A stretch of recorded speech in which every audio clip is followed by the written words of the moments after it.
이제 우리 시간이 되었습니다. 다 같이 사도신경으로 신앙 고백하심으로 주일 예배 하나님 앞에 드리시겠습니다. 나는 전능하신 아버지 하나님 천지의 창조주를 믿습니다. 나는 그의 유일하신 아들 우리 주 예수 그리스도를 믿습니다. 그는 성령으로 잉태되어 동정녀 마리아에게서 나시고 본디오 빌라도에게 고난을 받아 십자가에 못 박혀 죽으시고 장사된 지 사흘 만에 죽은 자 가운데서 다시 살아나셨으며 하늘에 오르시어 전능하신 아버지 하나님 우편에 앉아 계시다가 거기로부터 살아있는 자와 죽은 자를 심판하러 오십니다. 나는 성령을 믿으며 거룩한 공교회와 성도의 교제와 죄를 용서받는 것과 몸의 부활과 영생을 믿습니다. 아멘. 찬송가 80장 찬송하시겠습니다.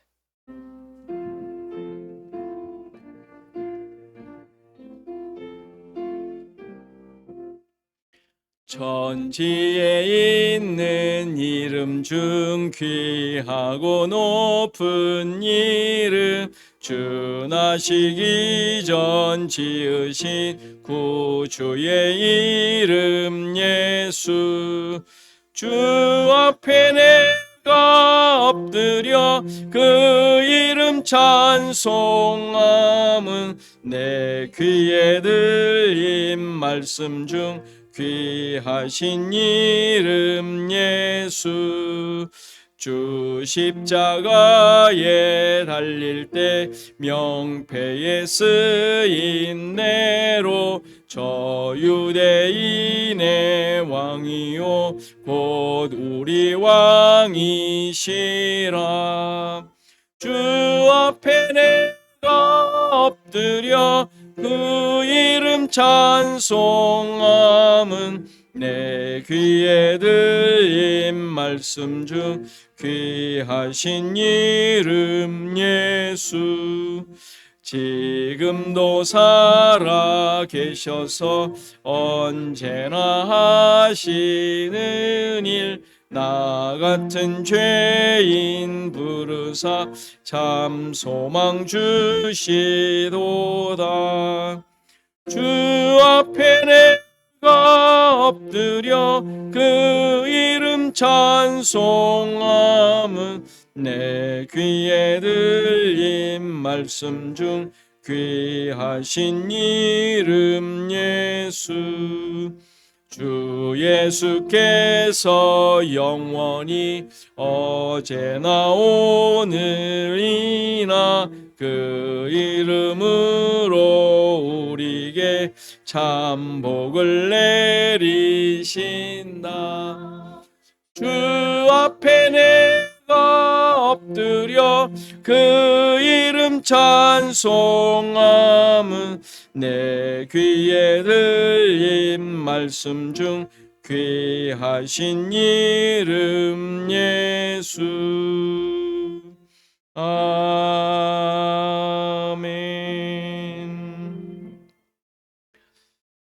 289장입니다. 찬송하십니다.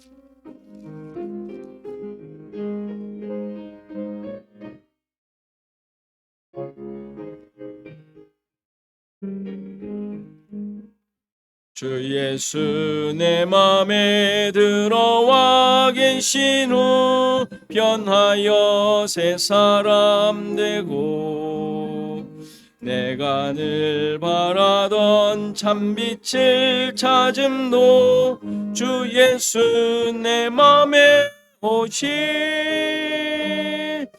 주 예수 내 맘에 오시 주 예수 내 맘에 오시 물밀든 내 맘에 기쁨이 넘침은 주 예수 내 맘에 오시 주 예수 내 맘에 들어와 계신 후 망령된 행실을 끊고 머리털보다도 더 많던 내 죄가 눈보다 더 희어졌네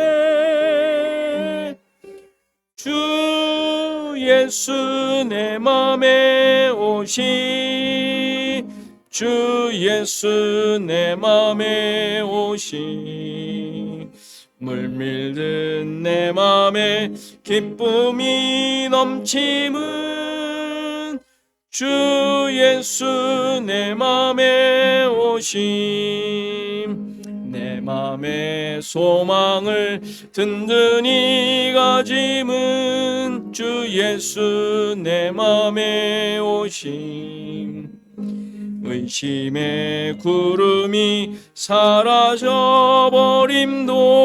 주 예수 내 맘에 오심 주 예수 내 맘에 오심 주 예수 내 맘에 오심 물밀든 내 맘에 기쁨이 넘침은 주 예수 내 맘에 오심 사망의 음침한 골짜기 가다가 밝은 빛 호련히 비춰 저 멀리 하늘 문 환하게 보임도 주 예수 내 맘에 오심 주 예수 내 맘에 오심 주 예수 내 맘에 오심 물밀든 내 맘에 기쁨이 넘침은 주 예수 내 맘에 오심 내가 저 천성에 올라가 살기는 주 예수 내 맘에 오심 천성에 올라가 주님을 뵈리니 그 기쁨 비길 데 없네 주 예수 내 맘에 오시 주 예수 내 맘에 오시 물밀든 내 맘에 기쁨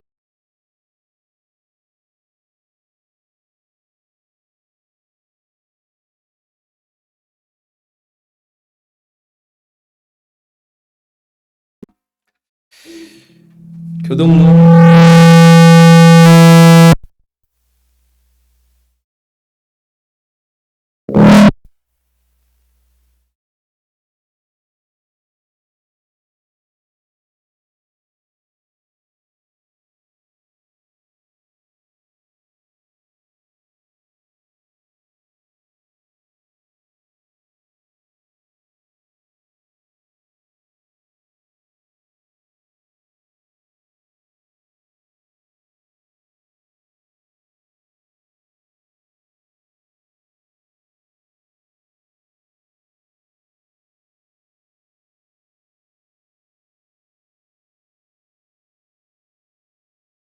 줄을 만지다 볼륨 그 스위치를 올리는 바람에 우리 교동문 81번 에베소서 4장 함께 교독하겠습니다. 교독합니다. 그러므로 주 안에서 갇힌 내가 너희를 권하노니 너희가 부르심을 받은 일에 합당하게 행하여 모든 겸손과 온유로 하고 오래 참음으로 사랑 가운데서 서로 용납하고 평안에 매는 줄로 성령이 하나 되게 하신 것을 힘써 지키 몸이 하나요 성령도 한 분이시니 이와 같이 너희가 부르심의 한 소망 안에서 부르심을 받았니 주도 한 분이시요 믿음도 하나요 세례도 하나요 하나님도 한 분이시니 곧 만유의 아버지시라. 다 같이 만유 위에 계시고 만유를 통일하시고 만유 가운데 계시도다. 아멘. 함께 우리 기도하는 시간 같습니다. 예배를 위해서 성도와 교회를 위해서 또 나라를 위해서 여러분들의 기도 제목들을 놓고 이 시간 잠깐 기도하는 시간 같습니다. 기도하시겠습니다. 하나님 주님의 은혜와 함께 하심과 인도하심에 감사를 드립니다. 우리의 삶이 내가 사는 것이 아니라 하나님이 주인이 되셔서 내 안에 계심으로 말미암아 주님의 뜻과 목적을 쫓아 살아가는 삶임을 고백합니다. 내 전생애를 통하여 하나님의 은혜가 드러나고 하나님의 원하심이 성취되어지는 삶이 되게 하옵소서. 주님을 의지하며 주님의 말씀을 쫓아 우리가 한 마음이 되어 예배합니다. 예배를 받으시고 함께하여 주시고 이 시간을 통하여 하나님만 하나님 되시고 하나님만이 이시고 고백하는 귀한 시간 되게 하옵소서. 우리 마음이 올라오는 하나님의 뜻을 나가기를 소원합니다. 하나님 은혜해 주옵소서. 우리의 모든 것을 내려놓게 하시고 내가 가지고 있었던 것들, 나를 기준으로 살아가는 모든 것들을 하나님 주님의 인도하심, 주님의 선하신 뜻 가운데 이루어지는 것이며 깨닫게 하시고 고백하게 하시고, 그래서 하나님이 우리를 통하여 계획하신 것들이 한 삶 속에 이루어지고 그것을 묵상하며 고백하는 삶이 되게 하옵소서. 오늘도 예배를 통하여 하나님을 찬양하는 이 시간을 통하여 하나님 기쁨이 무엇인지 여러분 알 수 있게 하시고 고백하게 하시고 말씀의 뜻 속에 볼 수 있는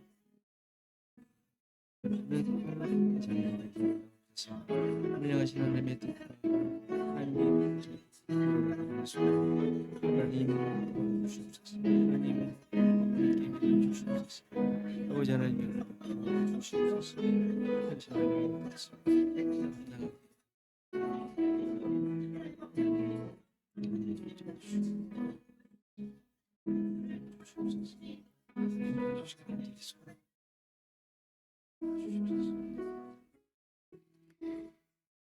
하나님 감사합니다.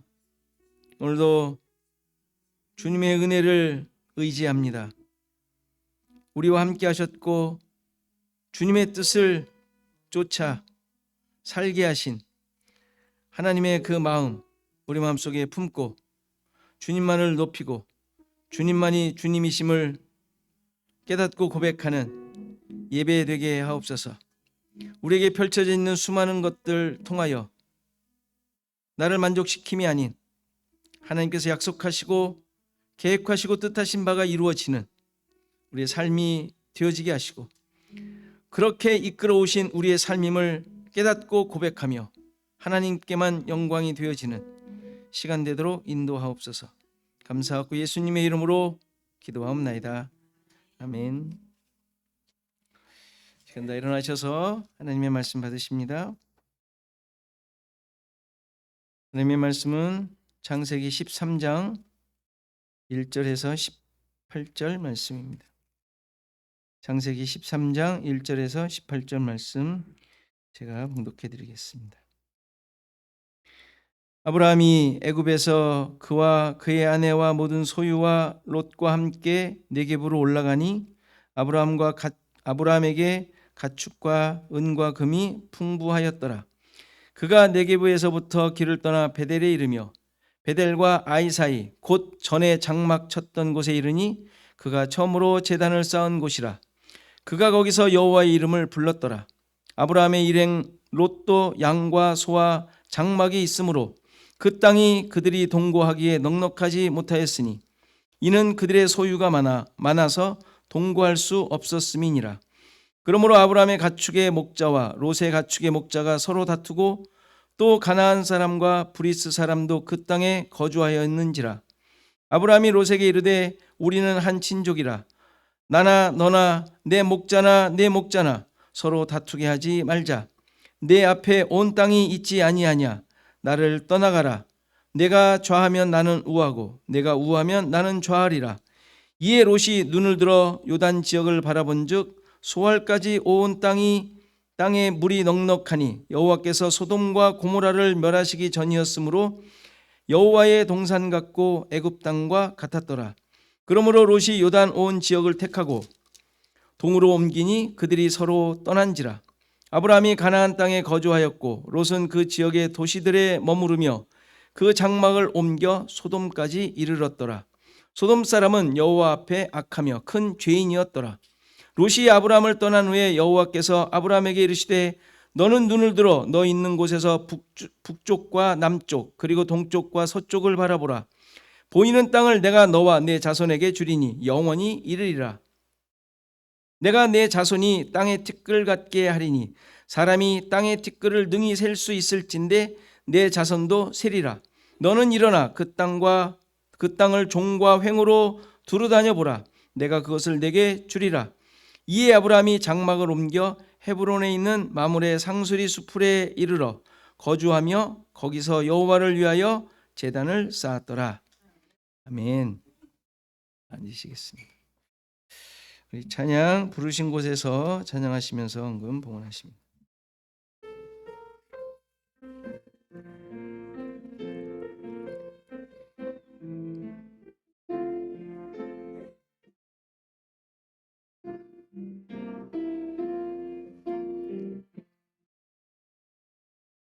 따스한 성령님 마음으로 보내 내 몸을 감싸며 주어지는 평안함 만족함을 느끼네.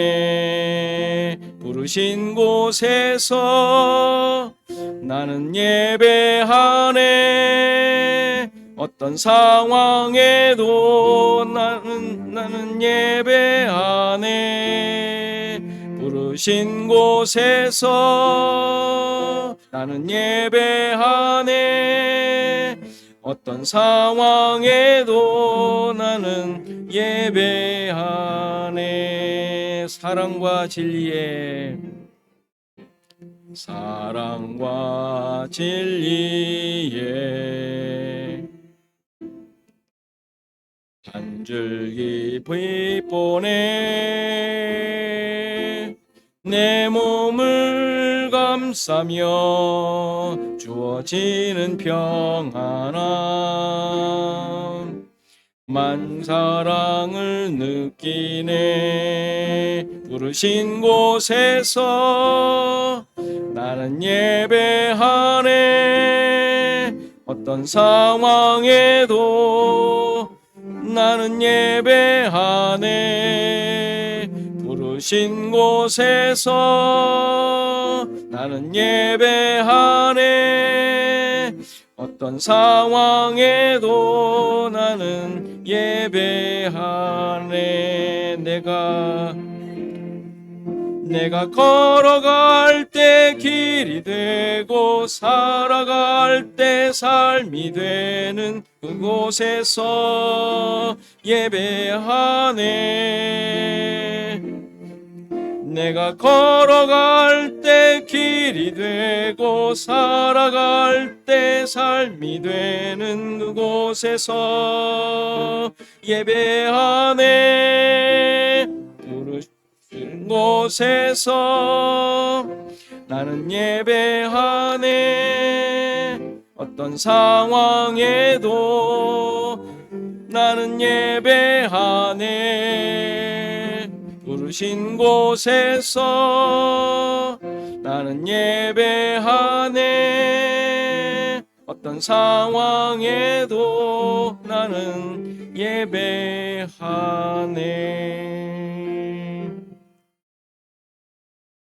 아멘.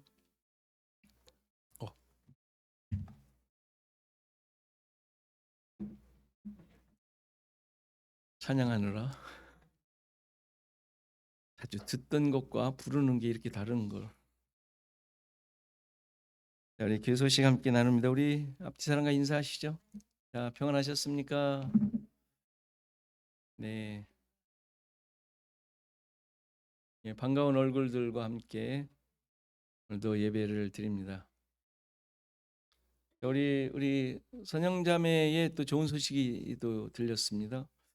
또 시애틀에 직장을 얻고 그 먼 곳에서 이곳으로 요 근처로 우리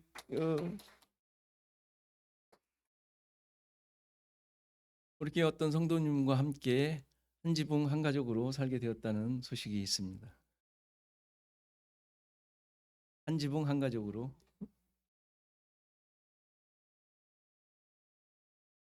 예, 아무튼 반갑고 또 좋은 소식 함께 나눠서 좋습니다.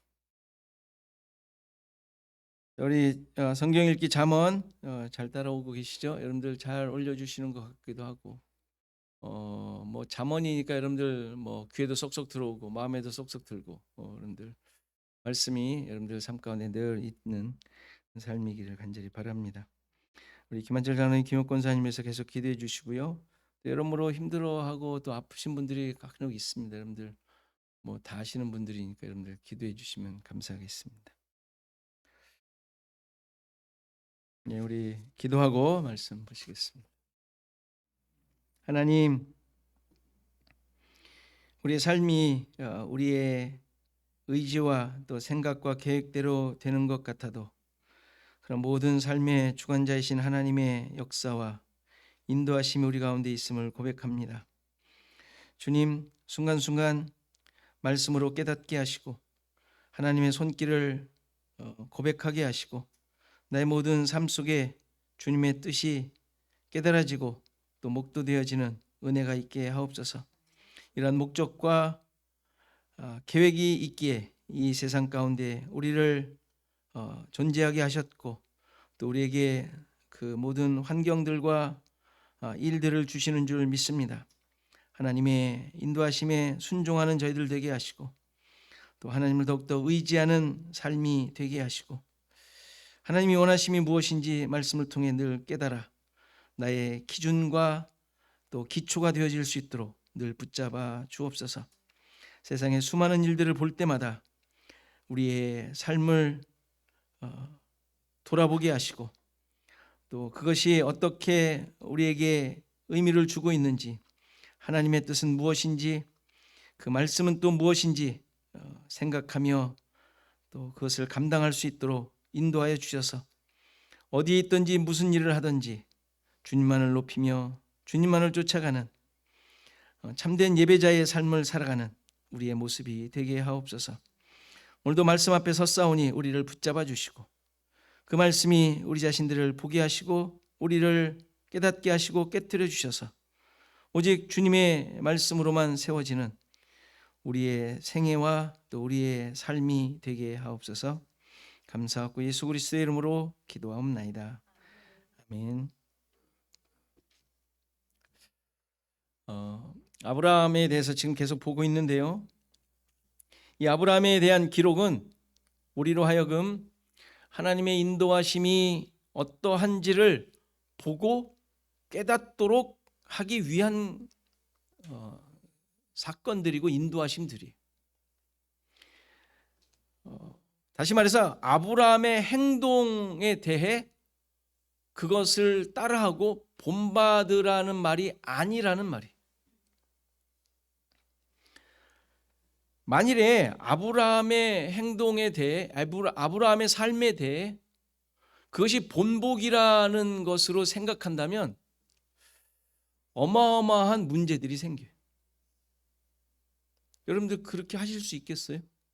시작부터 한번 생각해 보자고요. 우르를 떠나라고 말씀을 듣고 뭐 몇몇 가족들이 떠나긴 했지만 그거 하실 수 있겠어요? 여러분들 이민 오셨는데 말씀 듣고 오셨어요? 그리 가라. 거기에 누가 있다. 내가 가라는 곳에 가라. 해가지고 미국 오신 거 아니잖아요. 그렇죠? 그러니까 이런 것들에 대해 우리가 귀를 기울이고 그것에 대해서 어떻게 하든지 말씀을 따르겠다라는 자세와 마음가짐은 좋은데 본보기처럼 사용하는 것은 있을 수가 없죠. 더 큰 건 뭐예요? 나중에 나오지만 이삭을 바치는 거 어떻게 하실 거예요? 목사로 세우는 게 이삭 바치는 거예요? 아니지 않습니까? 그러니까 이런 본보기로 성경에 나오는 인물들에 대하여 그들의 발걸음과 하나님의 인도하심이라 믿고 본보기로 삼는 것은 성경을 바라보는 것은 아닙니다. 그가 어떠한 모습을 보였던지 그것이 우리의 본보기로 주신 것이 아니라 그렇게 하기까지 하나님의 일하심을 보고 발견하며 그 일하심이 내 삶의 고백이 되도록 하는 거예요. 내 삶도 하나님께서 똑같이 이끄시기 때문이죠. 물론 그런 과정 속에 아브라함이 보였던 모습이 혹 나타날 수도 있어요. 비슷한 어떻게 한 모습들이 우리 삶 가운데 나타날 수 있습니다. 그러나 그 모습은 아브라함을 본받아 따라한 것이 아니라 하나님의 인도하심을 의지하며 사는 가운데 내 삶에 그냥 나타난 모습이에요. 그래서 오직 내 삶에 하나님의 일하심만이 고백되어지고 드러나는 것, 이게 우리에게 요구하시는, 또 이 말씀을 통하여 깨닫게 하시는 내용인 것이죠. 오늘 본문의 사건도 우리가 너무 잘 아는 사건 아닙니까? 애굽에서 나온 아브라함 일행에게 본문에 있는 대로 서로가 함께 할 수 없을 만큼의 소유가 있게 됐어요. 근데 그 이유로 인해서 조카 롯과 헤어질 수밖에 없는 상황이 펼쳐졌고, 그 결과 롯은 물이 좀 넉넉한 요단 지역을 택하여 갑니다. 아브라함은 그냥 가나안에 머물게 됐죠. 롯이 떠나니까 자기는 이제 있게 된 것이죠. 그런데 롯이 선택하여 간 소돔 지역은 여호와의 동산 같았지만 여호와 앞에서 악하며 큰 죄인이 사는 곳이었다라고 보고하고 있고, 또 아브라함이 거한 곳은 하나님께서 다시 나타나셔서 아브라함과 자손에게 주시겠다는 약속의 땅이라는 것을 확인시켜 주시는 그런 내용이 오늘 본문의 내용이죠. 여기서도 우리가 금방 또 이렇게 쉽게 그냥 말하기가 쉬워요. 아브라함은 잘했고 욥이 아니고 롯은 잘못했다. 이렇게 그냥 금방 이렇게 생각을 하고 판단을 하고 아브라함처럼 그렇게 하고 롯이 한 것처럼 하지 않겠다. 이런 각오를 가질 수 있지 않습니까? 될까요? 그런 내용일까요? 그렇게 하라는 것일까요? 물론 그러한 시각이, 그러한 이해가 큰 틀에서 보면 그렇게 틀린 것 같진 않아요. 그렇죠? 그러나 이걸 개인적인 믿음이나 불신앙으로 평가해서는 안 된다는 사실이에요. 그렇게 하니까 그건 불신앙이고 이렇게 한 건 믿음이야, 믿음의 행동이야 라는 식으로 이렇게 판단하지 말라는 거예요. 개인의 판단과 능력으로 하나님의 약속이 이루어지는 것이 아니기 때문이죠. 그렇죠? 우리는 그건 계속 봐요. 그러니까 실수가 아닐 수도 있고 잘한 것이 아닐 수가 있는 거예요. 그러니까 그러한 우리가 보이는 것으로 무조건 판단하지 말라는 거예요. 그럼 오늘 본문에서 보여주는 하나님의 일하심은 어떤 것일까요? 12장에서 아브라함의 일행은 바로가 내보냄으로 애굽에서 나오게 됐죠. 출애굽의 모습이. 이 모습이 이스라엘의 출애굽 사건을 예표하는 것이라고 말씀드렸어요. 기근으로 말미암아 애굽으로 들어가게 됐죠. 바로와 그 집에 큰 재앙을 내리신 모습이 있죠. 그로 인해 쫓겨나게 돼요. 나가라고 하지 않습니까? 그리고 나올 때 많은 재물을 가지고 나오죠. 나와서 가나안이 아닌 네게부, 메마른 땅, 사막을 상징하죠. 그것으로 간 것 등이 지금 현재 광야에서 고생하고 있는 이스라엘의 모습을 그대로 보여주고 있는 모습이죠. 그렇죠? 그러니까 이들에게 이 아브라함의 모습을 보며 뭘 생각할 수 있겠어요? 이런 사건을 통하여 하나님의 백성을 향한 그 하나님의 일하심에 대해 확신을 가질 수 있는 거예요. 이렇게 인도하시는구나. 아브라함을 인도하는 걸 보니 우리도 다르지 않겠군. 그러니까 지금의 상황 속에서 불평과 불만이 아닌 기쁨과 감사함과 찬양을 하며 감당해 갈 수 있는 근거를 주고 있는 거예요. 그렇죠? 물론 그때 그 사람들이 알리 만무였죠. 어쨌건 이런 사건들이 그러한 의미를 주고 있단 말이에요. 광야의 삶이 결코 헛된 과정이 아니고 약속하신 것을 이루시고 있는 그 구원과 은혜의 시간임을 보도록 하신 것이죠. 하나님은 계속 말씀하세요. 그의 백성들에게 이모저모로. 우리 신자들 역시 마찬가지죠. 여러분들의 삶의 여정 가운데 비록 헛된 시간 같고 낭비하는 과정 같은 삶이라 하더라도 그 속에 하나님의 인도하심과 뜻이 이루어지는 시간이며 과정임을 잊지 말라. 이 이야기예요. 너무 명확하죠. 성경은 명확해요. 뭐 그런 면에서 명확하죠. 그럼 내가 어떻게 하라는 거야? 그건 안 가르쳐줘요. 하나님의 인도하심이 있는 과정이야. 그걸 가지면 생각을 해야 될 거 아니에요. 내 마음대로 하겠어요? 내 마음대로 하려다가도 말씀을 의지하고 하나님을 의지하며 기도 한마디 더 하지 않겠습니까? 이게 우리의 삶의 모습인 거지. 이리 가라 저리 가라, 목사님 찾아오지 마요, 그런 것 가지고. 오늘 본문 2절을 보면 아브라함에게 가축과 은금이 풍부하였다는 기록이 나와요. 이 사실이 의미하는 것이 무엇일까요? 하나님의 인도하심 가운데 있는 자는 부를 얻게 된다. 이래 말하는 사람이 있더라고요. 글쎄, 좋겠어요. 아브라함은 애굽에 들어가기 전부터 부유한 자였죠. 소유가 많이 있었어요. 하란에서 모은 소유와 사람들을 가지고 가나안으로 왔잖아요. 물론 하란 전에도 많았어요. 그 당시 족장 시대에는 족장이 가족 열 몇 명만 있는 게 아니잖아요. 뭐 종들과 함께 가축 떼들이 있으니까 소유는 많이 있죠. 그런 그에게 풍부하다는 것은 단순히 부자, 부유하다라는 사실을 말하는 것이 아니라는 말이에요. 결코 그럴 수는 없습니다. 실제로 여기 풍부하다라는 단어, 우리말로 풍부하다 그랬는데 풍부하다는 단어가 두 단어가 합쳐진 말이에요. 매우라는 단어와 많다라는 형용사가 합쳐진 거예요. 부사와 형용사가 합쳐진 말이에요. 그런데 여기서 많다라는 그 단어는 의미가 무겁다, 힘겹다, 짐이 되다, 영화롭다, 존귀하다라는 의미를 가진 동사에서 왔어요. 지금 아브라함은 많은 가축과 은금으로 인해 그에게 뭔가 특별한 상황이 펼쳐지고 있음을 보여주는 문장이에요. 그렇죠? 그것을 오늘 이제 설명해 드리겠습니다. 상반된 의미가 있는 이 단어, 그렇죠? 힘겹고 짐이 되는데 영화롭고 존귀하다는 의미가 있는 단어. 이러한 단어의 의미가 이들의 상황을 그대로 보여주고 있는 거예요.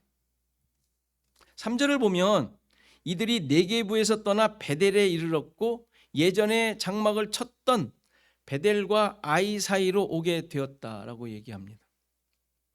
여기에 4절의 설명대로 처음에 제단을 쌓은 곳이라 그러죠. 처음에 제단을 쌓은 곳. 그렇죠. 앞에서 봤죠. 처음 제단을 쌓았던 곳.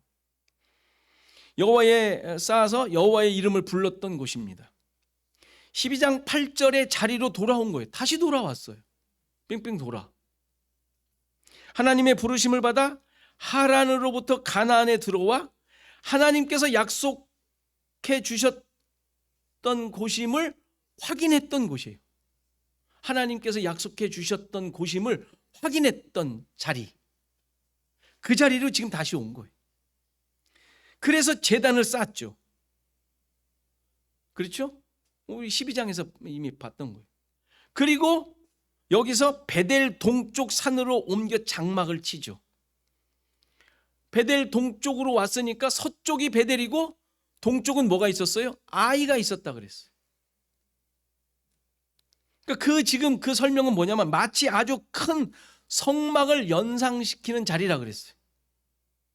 동쪽에 하나님의 집이 있고 서쪽에 성막을 벗어난 동쪽이니까 그걸 벗어나면 성막을 벗어나는 거잖아요. 그게 아이란 말이야. 아이. 폐허의 장소. 그러니까 지금 그는 하나님이 계시는 곳에 장막을 친 거예요. 그게 베델과 아이 사이에 위치하고 있었다라는 그 문장의 의미죠. 당연히 여기서도 그는 여호와의 이름을 부르며 제단을 쌓았던 것이. 또 쌓은 거죠. 또.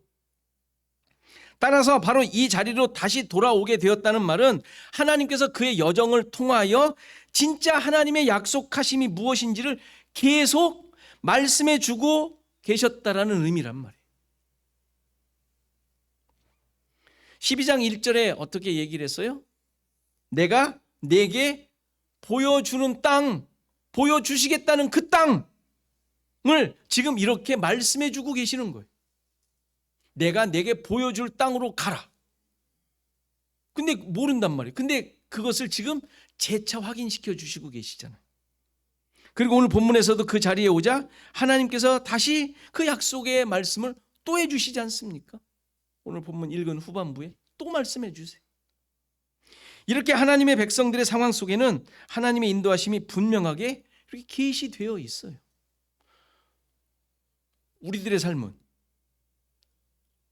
계시를 받은 적 없는데 이렇게 생각하시겠어요? 아니요. 여러분들을 향한 하나님의 뜻과 목적들을 계속 말씀해 주세요. 뭐 계시가 뭐 특별한 겁니까? 뭐 눈 감으면 막 이렇게 환상처럼 떠오르는 그런 계시가 계시예요? 그게 아니라 여러분들의 상황 속에 하나님께서 원하시는 것들을 계속 발견토록 해주세요.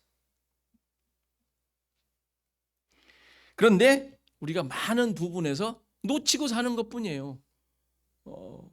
우리 시각이 하나님께만 집중된 삶을 살지 못하기 때문에.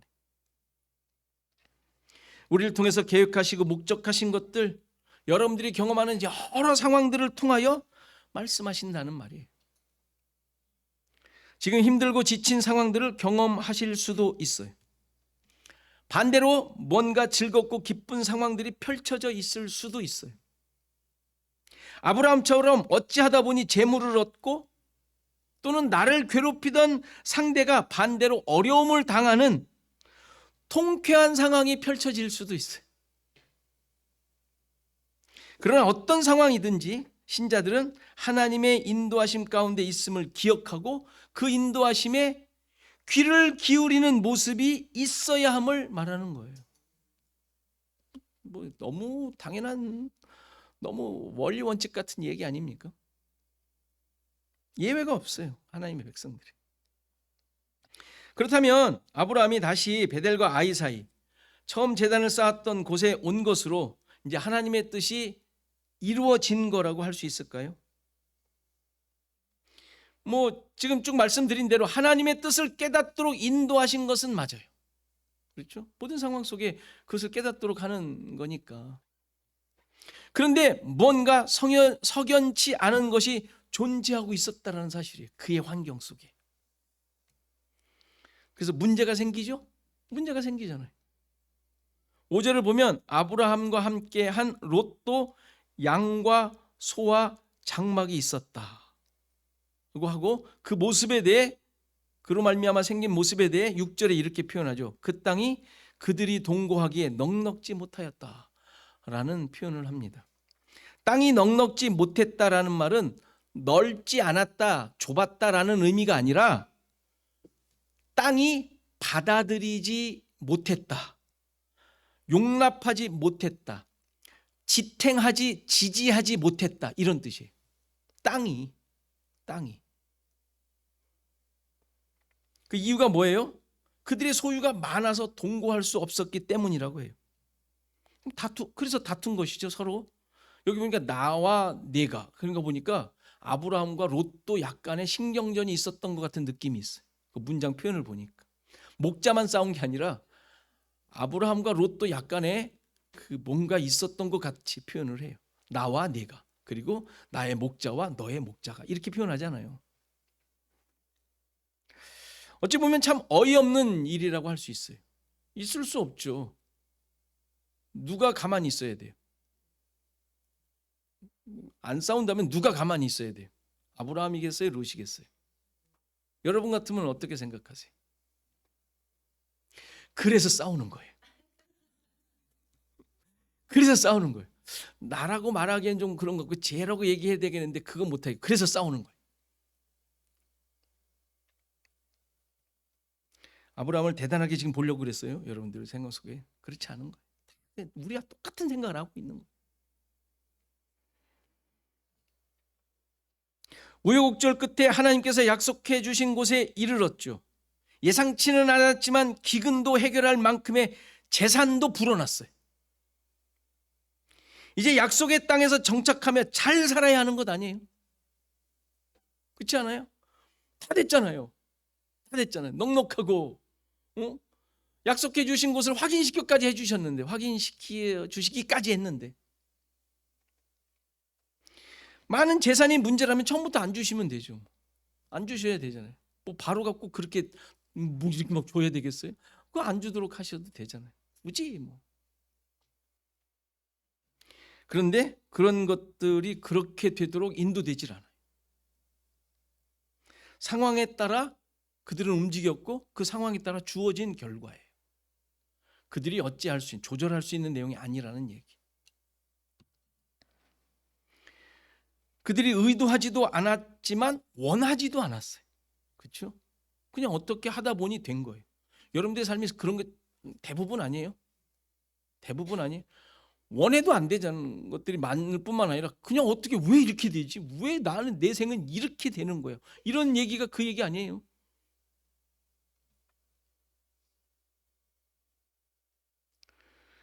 목자들 간의 다툼도 어쩔 수 없이 생긴 거예요. 자기들끼리 맡겨진 일을 하다 보니까 야, 또 여기까지 오더니 또 왔니 오늘도? 야, 제발 우리도 있다 하면서 막 이런 게 생기지 않았겠어요? 7절을 보면 그곳에 가나안 사람과 브리스 사람들이 그곳에 거주했다고 합니다. 이것도 만만치 상황적으로 또 그런 또 이방인의 모습 속에서 이런 상황이 또 절대적인 상황일 수도 있어요. 이건 뭐 어떻게 할 수 없는.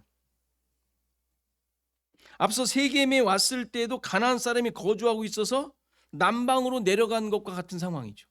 그렇죠? 그런데 성경 저자는 이런 상황에 대해 땅이 이들의 동거를 용납하지 않았다는 표현을 쓰고 있어요. 땅이. 마치 땅이 인격화되어진 존재처럼 얘기를 해요.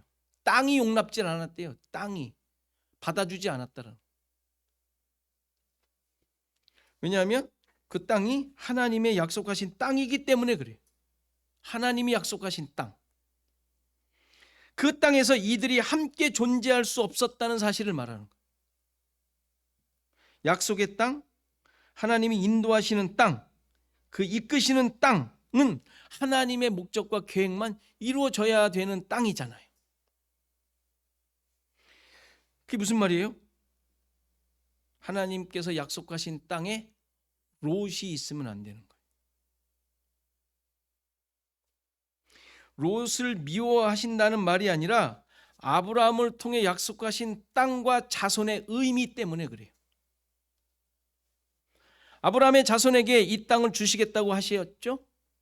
근데 이 자손은 잘 아시듯이 단 한 명, 이삭을 의미하며, 이삭은 당연히 예수 그리스도를 예표하는 인물이죠. 그렇다면 땅은 무엇을 의미합니까?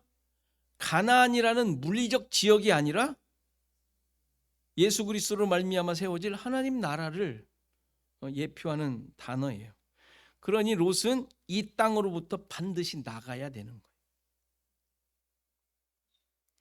롯과 함께 만들어갈 땅이 아닌 거예요. 함께 있으면 안 되는 존재가 그와 함께 있었던 것이죠. 결국 아브라함이 롯에게 제안하죠. 서로 다투게 하지 마, 싸우지 말자 하면서 땅을 택하라고 해요. 네가 우하면 나는 좌하겠다. 네가 좌하면 나는 우하겠다. 또 이렇게 말한 아브라함에 대해 아주 또 칭찬을 하려는 사람들이 있어요. 관대함과 이런 경험을 겪더니 믿음이 아주 좋아졌다는 식의. 여러분들 그러실 수 있어요? 믿음이 좋아지면 그렇게 할 수 있습니까? 하고 나서도 얼마나 배가 아파요.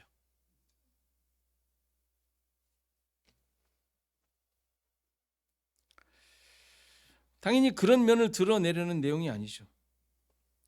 뭐 자꾸 이렇게 뭐 깎아내리는 건 아니지만 칭찬해 줄 건 좀 칭찬해 주면 안 되겠냐라는 생각이 혹시 드실 수도 있어요.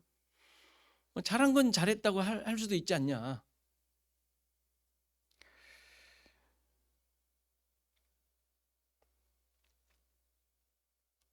물론 그렇게 이해해도 큰 무리가 없어 보여요. 뭐 그럴 수 있죠. 여러분들 격려하는 입장에서 정말 그분 잘했다고 할 수 있지 않습니까? 우리끼리는 그럴 수 있어도 성경의 내용을 그렇게 해석하면 안 돼요. 그럴 경우 어떤 문제가 생긴다고요? 가나안을 약속해 주시는 하나님의 선포가 아브라함의 옳은 선택에 의해 주어진 것처럼 돼요. 그렇죠? 다시 말해서 아브라함이 잘해서 된 것 같은, 얻은 것 같은 모습이 되죠. 그러나 앞으로 볼 내용이지만 하나님의 약속이 성취되는 과정에는 어느 누구도 잘한 경우가 없어요.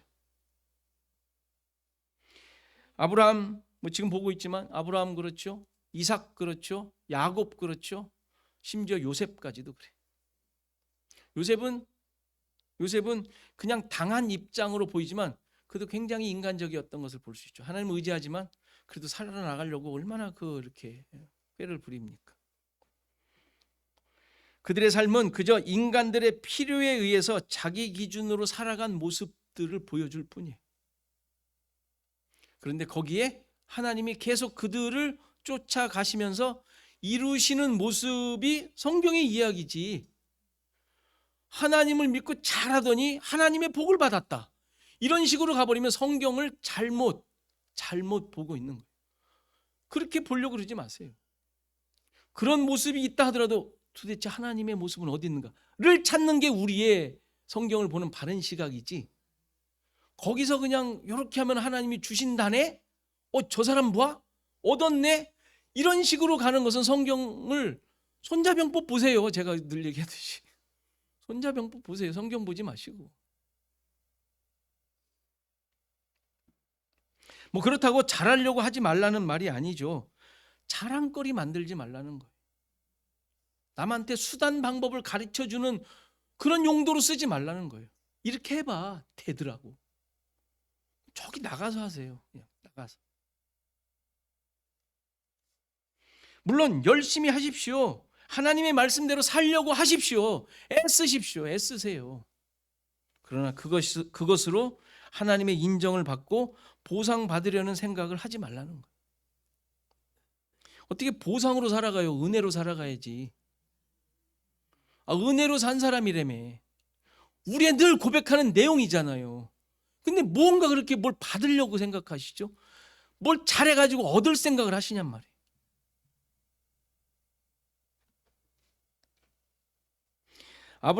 아브라함이 조카 롯에게 떠나라고 하면서 좌우를 선택하라고 한 것은 넉넉한 마음으로 한 것이 아니라 어쩔 수 없이 한 거예요. 어쩔 수 없이. 그렇게 싸우고 그 상황 속에서 어떻게 하겠어요? 어른으로서 정말 아버지와 같은 아들과 같은 자였잖아요. 아들도 없지, 아버지는 죽었지, 조카를 자기의 아들처럼 생각하고 끌고 온 거잖아요. 근데 가만히 보니까 그게 아닌 것 같아서 지금 하는데, 야 네가 너 가라. 딱 보니까 안 좋은 데를 이렇게 보면서 너 저쪽으로 가 이러겠어요? 우리의 생각상 그럴 수는 없잖아요. 야 네가 택해. 난 반대로 갈게. 이게 그냥 일반적인 사람들의 모습이에요. 어른으로서.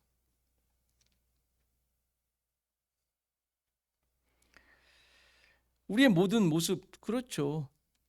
우리가 그런 상황 속에서 우리의 생각과 판단대로 해요. 살아가는 거예요. 그런데 그렇다고 그래서 잘했다고 하나님께서 복을 주셨다. 이런 생각은 갖지 마세요. 중요한 사실은 이제 롯이 선택한 곳이 요단 지역, 그러니까 지금 있는 곳에서 동쪽을 택하죠. 늘 동쪽은 성경에서 계속 봐왔지만 하나님과 멀어지는 결정임을 보여주죠. 근데 그 동쪽을 택한 이유가 뭐예요? 10절에 있는 대로 온 땅에 물이 넉넉하고 여호와의 동산 같고 애굽 땅과 같았다고 합니다. 애굽의 맛을 봤지 않습니까? 그런 기준이 롯에게 있었음을 보여주죠. 그러니까 이런 롯의 모습이 바로 아브라함을 떠나야 하는 결정적인 롯의 모습인 거예요. 그는 같이 있으면 안 되는 자, 하나님의 은혜를 받을 그런 모습이 아닌 거지 않습니까? 6절의 표현대로 땅이 같이 있기를 용납하지 않은 이유죠. 약속하신 땅이 용납할 수 없는 존재였던 거예요. 그러니까 인간적인 그 세상의 기준은 하나님 나라가 세워지는 데 있을 수가 없는 거예요. 롯의 가치관과 기준은 하나님의 약속의 땅을 소유할 수 없는 자였음을 보여주죠. 물론 이런 롯의 모습에 대해 또 자격을 가지고 왈가왈부할 수 있는 것은 아니에요. 왜요? 롯의 모습이 실제 아브라함의 모습이기 때문에 그래요. 다시 말해서 롯이 떠나는 것은 아브라함의 옛 성품이 떨어져 나가는 것을 보여주는 거예요. 애굽을 나와 광야에서 이스라엘 백성들이 경험해야만 했던 내용이죠. 애굽적인 본성과 습성, 그들이 살고 있었던 그 습성이 광야에서 떨어져 나가야 했던 것이죠. 당연한 거잖아요. 지금 아브라함이 롯과 헤어짐을 통해 그 경험을 하고 있는 거예요. 우리 신자들의 삶 속에서 경험해야 할 내용이기도 하죠. 세상적인 기준과 자기 만족이라는 어마어마한 습성들이 떨어져 나가는 아픔을 겪으며 살지 않습니까? 그죠? 그 아픔 없으세요? 경험하시잖아요. 약간 억울한 마음도 들고 다시 돌아가서 그냥 화를 한번 그냥 한번 뭔가 한번 부려보고 싶은 마음이 생기긴 하지만 그래도 그런 아픔들을 경험하지 않습니까? 조금씩. 자이든 타이든 고이든 어쩔 수 없는 상황에 의한 것이든 그런 것들을 경험하면서 하나님의 뜻을 알아가고 있습니다. 중요한 것은 그러한 경험을 피하지 않는 것이죠. 또 하나님께서는 우리를 그렇게 인도하실 것입니다. 여호와의 동산 같다는 말은 하나님께서 주신 은혜처럼 보인다는 말이에요. 바로로부터 얻은 재물이 하나님이 주신 것 같지 않습니까? 안 그래요? 근데 그게 헤어짐의 원인이 돼요. 뒤에 나오지만 그때 얻은 노비들 중에 하갈이 있어요. 뒤에 나올 하갈. 거기 노비라고 나왔지만 여종과 남종이라고 되어 있어요. 앞에서. 하갈 때문에 가정 불화의 원인이 되지 않습니까?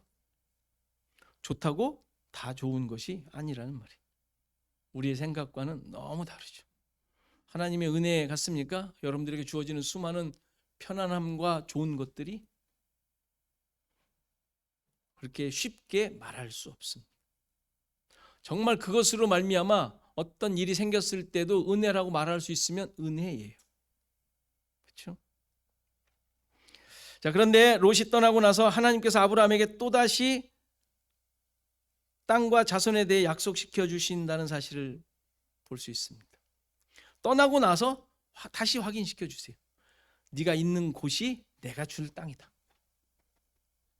좀 더 구체적인 내용으로 말씀해 주시죠. 15절을 보면 보이는 땅을 너와 내 자손에게 주리니 영원히 이르리라. 영원히 주신대. 영원히. 이 물리적 땅이 아님을 알 수 있잖아요. 어느 사람이 자기가 소유한 땅을 영원히 가질 수 있겠어요? 물리적인 것이 아님을 알 수 있죠. 가나안을 영원히 주시겠다는 것이죠. 약속의 땅. 그러니까 약속의 땅인 그 가나안이 물리적인 땅이 아니라 하나님 나라를 예표하고 있음을 우리는 알 수 있습니다. 그리고 자손에 대한 약속도 주시죠. 15, 16절에 나오는 자손, 뭐 많은 수를 의미하는 것처럼 나오지만 아까 설명한 대로 그 자손이라는 단어가 단수로 쓰여 있어요. 단수. 자손들도 아니에요. 그냥 자손. 당연히 이삭이고 이삭으로 말미암아 하나님께서 말씀하시는 예수 그리스도를 예표하는 단어죠. 그러니까 이 자손은 자손을 티끌같게 하시겠다는 말씀은 예수 그리스도로 말미암아 생길 하나님 나라 백성을 의미하죠. 따라서 결과적으로 아브라함은 조카 롯과 헤어지는 어려움이 있었지만 그것이 오히려 하나님의 약속을 드러내며 확인하게 되는 기회가 되었음을 보여줘요. 오늘 사건에서 이것이 하나님의 백성들이 그의 삶을 통하여 경험되고 드러내야 할 모습이라는 것을 보여줘요. 하나님의 약속이 성취되는 자리와 상황에서 이들이 가지고 있는 세상의 가치들이 해체되는 경험을 하게 된다는 말이에요. 좀 역설적인 내용이라고 생각되지 않습니까? 성경의 진리는 늘 역설적이에요. 재산의 풍부함. 그런데 이 풍부하다는 게 무슨 의미라고 그랬어요? 무겁고 힘겹고 짐이 되다는 의미만이 아니라 영화롭고 존귀하다는 의미가 있다고 그랬어요. 부유함이 다툼과 헤어짐의 이유가 되어 짐이 되는 모습이었지만 그로 말미암아 하나님의 뜻과 계획이 성취되는 이유가 되어 그들의 삶이 영화롭고 존귀한 모습이 되고 있음을 보여주죠.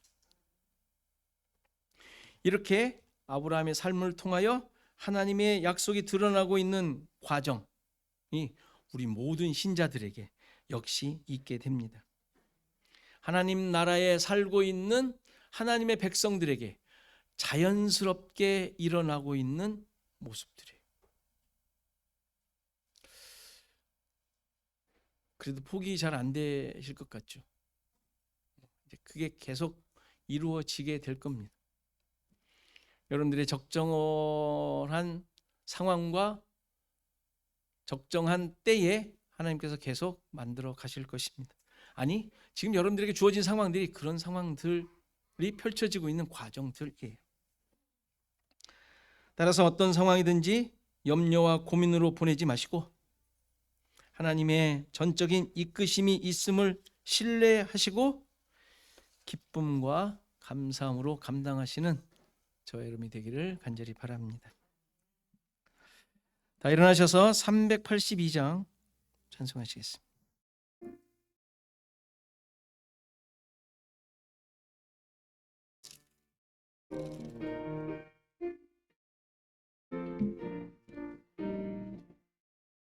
너 근심 걱정 말아라 주 너를 지키리 주 날개 밑에 거하라 주 너를 지키리 주 너를 지키리 아무 때나 어디서나 주 너를 지키리 늘 지켜주시리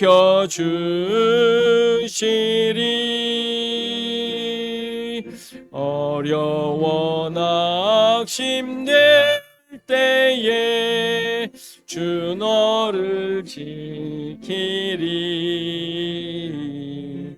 위험한 일을 당할 때 주 너를 지키리 주 너를 지키리 아무 때나 어디서나 주 너를 지키리 늘 지켜주시리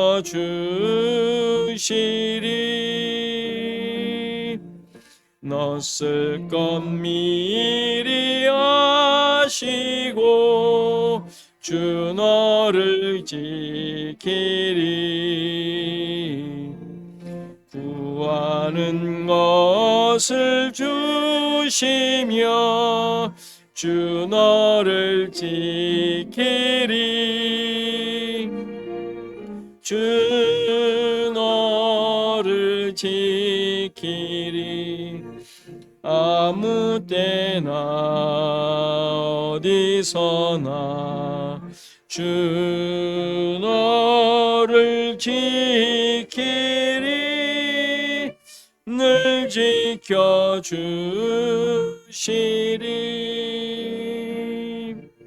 어려운 시험 당해도 주 너를 지키리 구주의 품에 거하라 주 너를 지키리 주 너를 지키리 아무 때나 어디서나 주 너를 지키리 늘 지켜주시리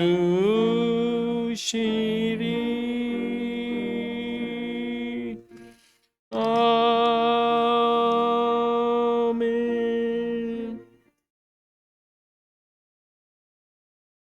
우리 말씀 생각하며 잠깐 기도하는 시간 같습니다.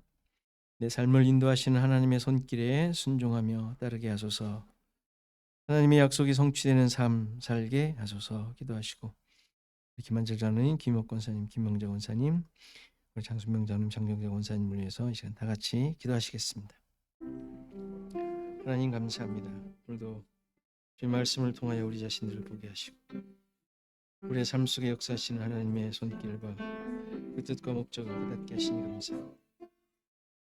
우리의 삶 속에 이러한 하나님의 손길을 기억하게 하옵소서. 하나도 놓치지 않고 어떤 상황에서든지 우리 인도하셔서 주님의 선하신 목적과 뜻을 이루어가시며 잘 다르게 하시고 어디에 무릎 꿇게 하시고 순종하게 하옵소서. 많은 것들이 우리를 방해하고 우리를 괴롭히며 또 우리를 말씀으로부터 벗어나게 하죠. 그런 모든 상황 가운데 하나님 어떤 상황에서든지 하나님 내가 깨닫지 못하는 상황에서도 하나님 또 어쩌다 보니 온 그런 상황 속에서 하나님을 의지하게 하시고 하나님을 다시 한번 바라보게 하시고 돌아보게 하시고 계속 말씀하시며 우리를 통하여 이루시려고 하는 그 하나님의 일하심에 다시 돌아갈 수 있는 그곳으로 돌아올 수 있는 또 그곳에서 이러한 하나님의 은혜를 깨달을 수 있는 고백할 수 있는 하나님 도와주시옵소서. 하나님 반복되어지는 늘 있는 삶 속에 이러한 하나님의 인도하심을 하나님 놓치지 않게 하옵소서. 잃어버리지 않게 하옵소서. 놓치지 않게 하옵소서. 이렇게 해주시옵소서. 하나님 붙잡아 주시옵소서. 하나님 붙잡아 주시옵소서. 하나님 아버지 하나님 도와주시옵소서. 아버지 하나님 도와주시옵소서.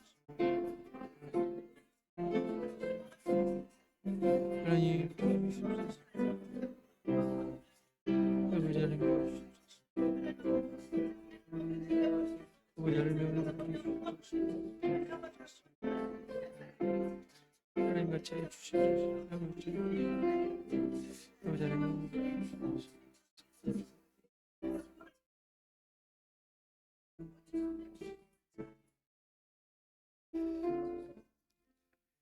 하나님 아버지, 우리가 어떤 상황이 있든지 평범한 일상의 삶 가운데서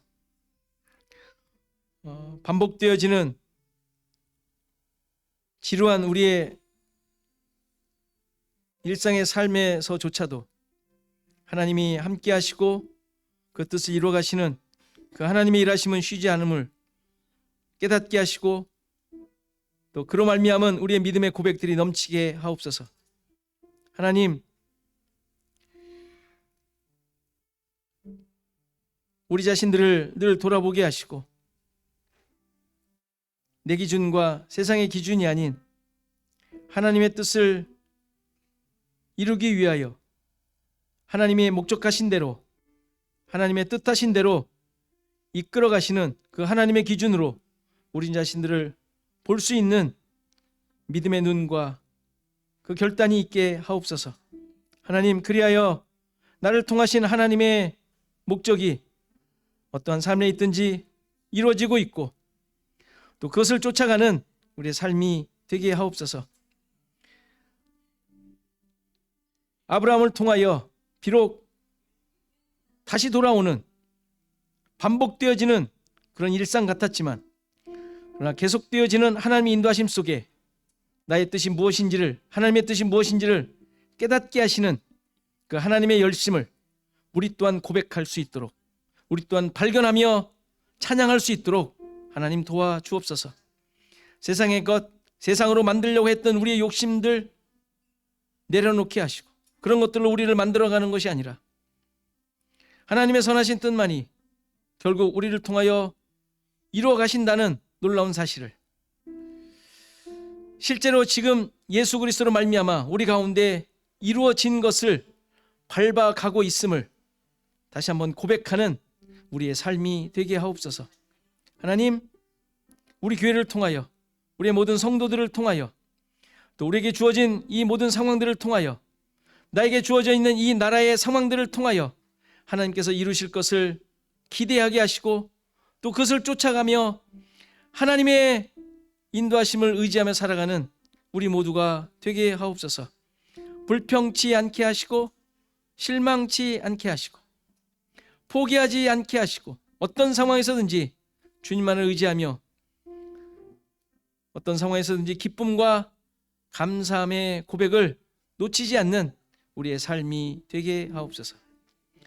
이제는 예수 그리스도의 은혜와 하나님의 크신 사랑과 성령의 감화, 감동, 교통하시며 함께 하심이 오늘 예배한 모든 성도들 머리머리 위에 저들의 생업과 가정과 자손 대대 위에 시애틀 주원학교회 위에 이제로부터 영원토록 함께 계실지어다. 아멘.